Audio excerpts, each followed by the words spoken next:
Hi hello ನಮಸ್ತೆ ಸ್ನೇಹಿತರೆ, ನಾನು ದಿನೇಶ್ ಒಂದೇನಹಳ್ಳಿ. ಸ್ನೇಹಿತರೆ, ಇವತ್ತು ಪಾಕಿಸ್ತಾನ ವಿರುದ್ಧ ಸೌತ್ ಆಫ್ರಿಕಾ 2 ವಿಕೆಟ್ಗಳ ಜಯದಿಂದಾಗಿ ವರ್ಲ್ಡ್ ಟೆಸ್ಟ್ ಚಾಂಪಿಯನ್ಶಿಪ್ನ ಫೈನಲ್ಗೇರಿದೆ. ಸೌತ್ ಆಫ್ರಿಕಾ WTC ಫೈನಲ್ ಹೋಗಿರೋದ್ರಿಂದ ನಾಳೆ ಗೆಲ್ಲಲೇಬೇಕಾದಂಥ ಒತ್ತಡದಲ್ಲಿ ಭಾರತ ಹಾಗೂ ಆಸ್ಟ್ರೇಲಿಯಾ 2 ತಂಡಗಳಿದ್ದಾವೆ. ಸ್ನೇಹಿತರೆ, ವರ್ಲ್ಡ್ ಟೆಸ್ಟ್ ಚಾಂಪಿಯನ್ಶಿಪ್ ಶುರುವಾದಾಗಿಂದ ಭಾರತಕ್ಕೆ ಈ ಪರಿಸ್ಥಿತಿ ಯಾವತ್ತೂ ಬಂದೇ ಇರಲಿಲ್ಲ. ಭಾರತ ಫೈನಲ್ ತಲುಪದೇ ಇರೋಂಥ ವರ್ಷ ಕೂಡ ಇರಲಿಲ್ಲ.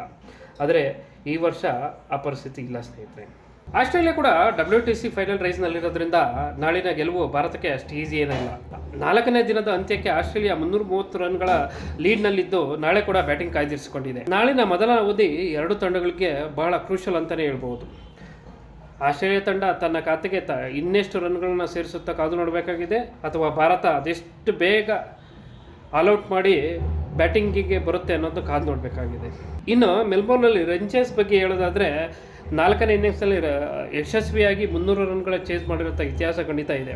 1928ರಲ್ಲಿ ಇಂಗ್ಲೆಂಡ್ ಹಾಗೂ ಆಸ್ಟ್ರೇಲಿಯಾ ನಡುವಿನ ಪಂದ್ಯದಲ್ಲಿ ಆಸ್ಟ್ರೇಲಿಯಾ ನೀಡಿದಂಥ 322 ರನ್ಗಳ ಟಾರ್ಗೆಟನ್ನು ಇಂಗ್ಲೆಂಡು ಯಶಸ್ವಿಯಾಗಿ ಚೇಸ್ ಮಾಡಿತ್ತು ಸ್ನೇಹಿತರೆ. ಆಸ್ಟ್ರೇಲಿಯಾ ತನ್ನ ಟಾರ್ಗೆಟ್ನ ಎಷ್ಟು ಸೆಟ್ ಮಾಡುತ್ತೆ, ಅದನ್ನು ಭಾರತ ತಂಡ ಯಾವ ರೀತಿ ಎದುರಿಸುತ್ತೆ ಕಾದು ನೋಡಬೇಕಾಗಿದೆ. ಭಾರತದ ಬ್ಯಾಟಿಂಗ್ನಲ್ಲಿ ಪ್ರಮುಖ ಪಾತ್ರ ವಹಿಸಬೇಕಾಗಿರೋದು ರೋಹಿತ್ ಶರ್ಮಾ ಹಾಗೂ ವಿರಾಟ್ ಕೊಹ್ಲಿ.